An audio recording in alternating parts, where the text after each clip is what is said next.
Well, hey, everybody, West McDonald here, and I want to thank you for joining us for another episode of TigerTube. And if you can't see us, if you're listening in, that means you're listening on Tigerpaw Radio, so thank you very much. Before we go any further, there's a lot of great educational content here designed to help you run a better business so you can sleep better at night. So hit that subscribe button right now.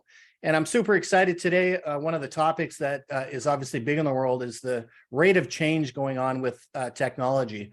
And of course, that means when you look at the introduction of AI, generative AI in particular, when you look at Internet of Things, and when you look at smart buildings, we're seeing a rate of change, I feel, that I haven't seen in a long time in my technology career. And that also brings security implications. So today, super excited to have Michael GIPS join us. And if you look at his LinkedIn page, you're going to see a lot of accolades and things that he's doing. He certainly makes me feel personally almost lazy, right? So both a security expert, an attorney, content specialist, and I did see a couple of the awards, ranked #1 globally for security thought leadership in 2022, and a host of other things. And then when I look at what you're actually doing, right? So a principal at GIPS Consulting, senior corporate security advisor with Cardinal Point Strategies, senior advisor for Network Contagion Research Institute, and a member of the board of advisors for Cook and Associates. And I could probably go on with more of those. So without further ado, I'll let you introduce yourself for audience because nobody knows you better than yourself. Well, thank you, Wes. And first, thank you for having me on your show. It's an honor. That was a pretty good description of what I do. Just a little bit of my background. You're right. I started off as an attorney. And I worked on death penalty cases, and that's how I got interested in security. I didn't like being a lawyer. I went over to the journalism side of the house. I was editor of Security Management magazine for ASIS for a number of years. Then I became head of strategic operations. I created the CSO Roundtable, which is now the CSO Center. And then I eventually became Chief Global Knowledge and Learning Officer in charge of back to the magazine, CSO Center, certification, standards and guidelines, learning, and I was the chief security officer for ASIS. So yes, I like to get my hands in a lot of things. I left there a few years ago, all good. I still work with ASIS a lot.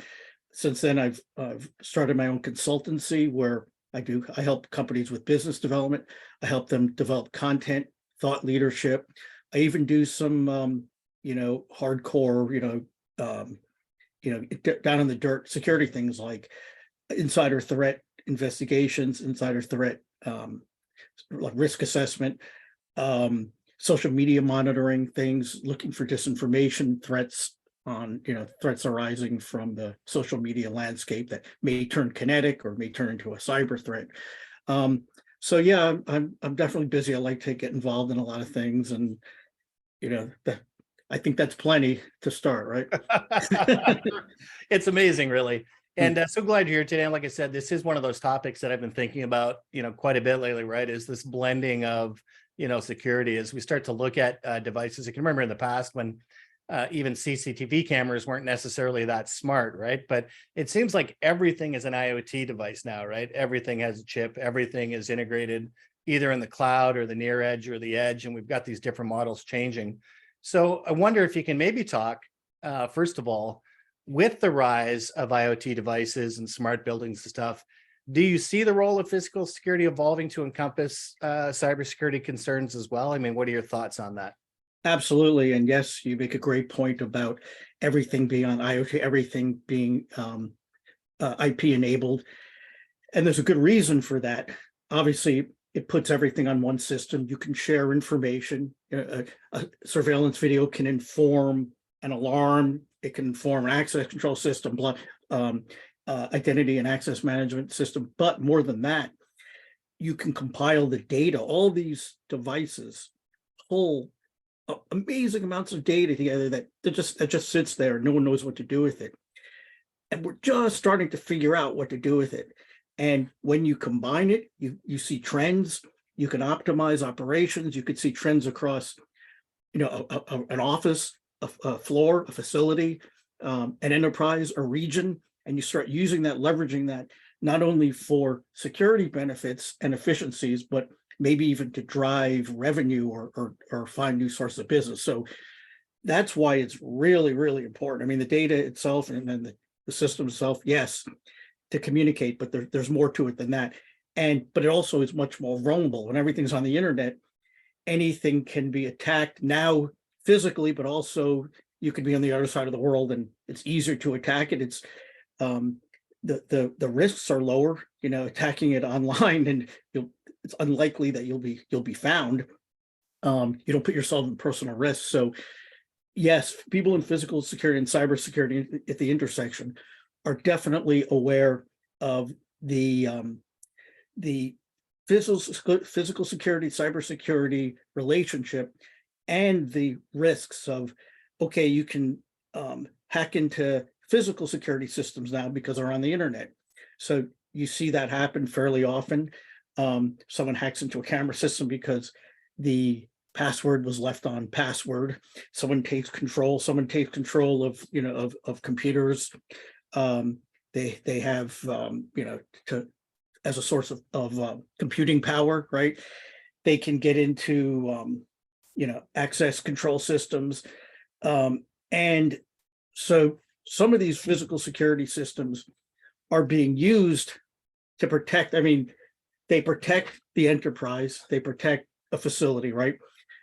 But now they're also protecting themselves, so you might have a camera, on the access control system, not just to say, okay, that person is who they said they were, right? So we can match the picture with the person coming in, but it's to see if there's any kind of shenanigans going on with the access control system. Like you see somebody like forcing the door opening or propping it open, or some other, someone who has a credential that's not a card, or, something has been falsified. So there's all sorts of ways the two interact. So yeah, that's just sort of the tip of the iceberg.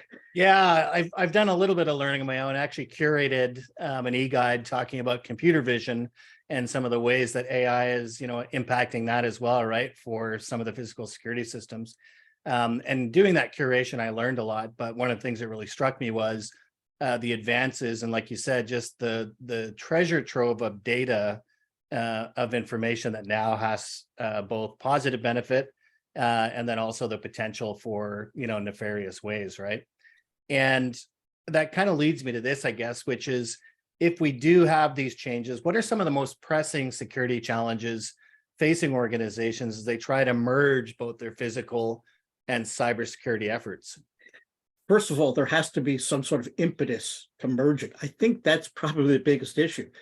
Now, why does anyone do anything in security? There are really three reasons, right? There's compliance, there's some mandate somewhere.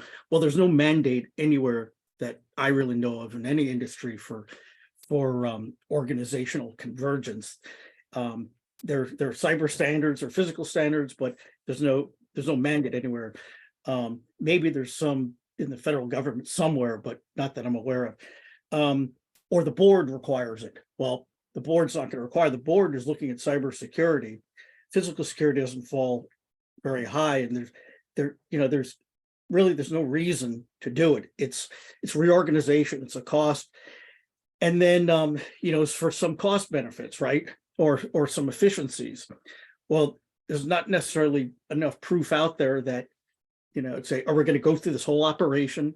We're going to create one physical cyber department right under one head, maybe reporting to a chief risk officer. It's like, well, who else has done that and what have they got out of it? And there are organizations that have done it, but it's hard to show necessarily the value, right? It's like, so why do we want to take on this other burden? Everything's working as it is, or it's working well enough, or so there's a lot of inertia. And I'm seeing that, and I should go back that I did a survey for ASIS back in 2019 across 1,000 different enterprises. And we looked at companies in the United States, Europe, and India. And we measured the level of convergence of physical, cyber, and business continuity. Oh, so wow. Those three areas, yeah. Because business continuity is tied into both. And sometimes business continuity is embedded in physical, or it's embedded in cyber, or there's two different departments, like one's business continuity, one's resilience or something. And so it's it's kind of it's like a mishmash of different relationships. Well, overall, there was something like 24% convergence of physical and cyber across the whole universe, all industries, all regions, all sizes. And even though I was one of the authors of the report, I don't 100% believe the results. Now, the numbers are the numbers. You're right. And we were very, very careful about how we asked and how we defined convergence. But I guarantee you, if I walk around and I go to 100 different companies, 25 of them aren't going to say they're converged. I mean, and, you know, even though we were careful saying convergence doesn't mean you have someone that the two people talk, right? Or that there's some common policies and procedures or whatever. You know, convergence is X, how we define it. It was pretty, you know, pretty integrated departments. So, you know, I'm just struggling with that a little bit. And then a follow-up survey was done just last year by another group working for the ASIS Foundation. And they found that the number had ticked up a bit. I think it was maybe from 24 to 27. So to them, it showed, you know, there's been a lot of talk about convergence that, you know, it's actually moving the needle. You know, all the talk is not just talk, that there's moving in that direction. You know, I think the number is still the statistically like insignificant. You know, I don't know. I'm not going to try to throw out, you know, the research was good that they did. So I've no, you know, I have no qualms about that. It's just that my experience in real life doesn't match the results. And it may be that, so a lot of those numbers are driven at the very high end, the very large corporations on one end, right? And then the small ones on the other. Well, the small ones, this is one person doing everything. So it's kind of integrated, right? Or Oh, sure. Yeah. And the big ones, like they've already thought through this, they have the resources to put it in it. And in the middle, it's the numbers are smaller. So, and then it differs also by industry. Like you don't really see too many converged security departments in colleges and universities because they have campus police. The campus police aren't doing cybersecurity, right? Same thing with hospitals. Hospitals have like HIPAA on one side, and then they have other folks who are doing JACO stuff, you know, the Joint Commission standards for hospital for maintaining your qualifications and licensing as a hospital. And that's the physical security side. So, you know, regulations dictate a lot of this stuff. On the other hand, financial institutions, which are used to doing ERM, enterprise risk management, holistic risk, tend to be a little bit more converged. They kind of know how to work together. Not like, it's not like there's 100% convergence, but the numbers might have been higher, like 30% or something like that. So, so I know I've got around this, you know, roundabout way, but there's a lot of numbers out there. And whenever I tell people the numbers and they say to me, really? Because I haven't seen too many at all. And I can name a few off the top of my head, but I could also name a few that went the other way. I can name a few that, oh yeah, they used to be converged and then, you know, now they've gone their separate ways. I can give you many reasons why they're not converged. Besides, there's no impetus. The cultures are different. The people's backgrounds are different, right? You got the old school, like the typical, these are stereotypes, but you know, the ex-cop on the one side, great at investigations, maybe a good people person. Not a tech guy. Not a tech guy, can do, you know, investigations, interviewing, that kind of stuff. The tech person, they can't speak to people, you know, they don't know any of the psychology, but they're great with the, you know, coding and, you know, and stuff like that. Different philosophies. One guy comes in with a suit, the other person's coming in, you know, with, you know, T-shirt, right? Yeah. The policies, procedures, so the skill sets are different, you know, so it's like, who knows all this stuff? It's very hard to find a person who knows everything. And just one more example, and I'll stop talking. Yeah, go for it. If you look out the job market for security trainers in a company, so someone who will train staff on looking for phishing attacks, on malware, on, you know, on cyber hygiene. There's a lot of those jobs out there. Now you look for a trainer on the physical side. Arguably, you know, physical, it's like, you know, it's life and death, right? I mean, you should have someone doing the physical side. I was looking for one converged role where they do that. I've asked around like, no, there's just not that attention. Everyone's on the cyber side. So if companies would hire one person, couple of people, a small department, I think that would do wonders. Someone who could sort of transcend, you can have one foot in both of those worlds. And like, oh, there's nobody like that, but there's a lot of people like that. You don't have to know how to code the stuff. You don't know how necessarily have to do the investigation yourself. You just have to be familiar with it, know the people, respect the people, and understand it, and be able to talk in both languages. I remember one time early on, I was working for an organization that did software for basically user management and print behavior. So it would kind of forensically allow you to see if somebody printed a document and then took it away. So you remember the Reality Winners story, where she basically printed some stuff off and tucked it into her clothes, and then off she went with this stuff. Well, they traced her back because of different things that the software allowed them to see, right? And I ran into a guy who's a good friend of mine now. We both serve on a board together. And when I first met him, I was like, wow, like your company must be nobody because I've never seen you out there. And he laughed and he goes, how many enterprise accounts do you deal with? And I said, well, like maybe 2. He goes, well, 100% of my accounts are enterprise accounts. And it hit me. It's like, oh, like we're doing the same thing, but for completely different customers, right? And that when you break it up for those that are, more interested in sort of this merging, this convergence, that's going to change. So I appreciate that thought. The second thing that it tells me is, and I've seen it before in other things, is that even though we're seeing it, large organizations tend to do things. Another example I can give you is that I came up with a print model, which instead of being cost per page was actually by the seats. In other words, marrying up with how managed IT providers do it. And I was at a conference where dealers telling me it would never fly. And then there was a senior executive from HP in the back of the room. He put his hand up and said, we do it this way for probably 70% of our enterprise customers today, or something like that, right? I can't remember what the stat was, but it's just really interesting. And that a study like that, which you put out, obviously it's pretty good to give it that contextualization, right? Saying, look, averages are averages. We're seeing more activity in these different, kind of areas, right? And of course, mid-market, as it always is, when one of two things I think has to happen, tell me if I'm wrong, enough people get burned, so there's enough incidents of occurrence.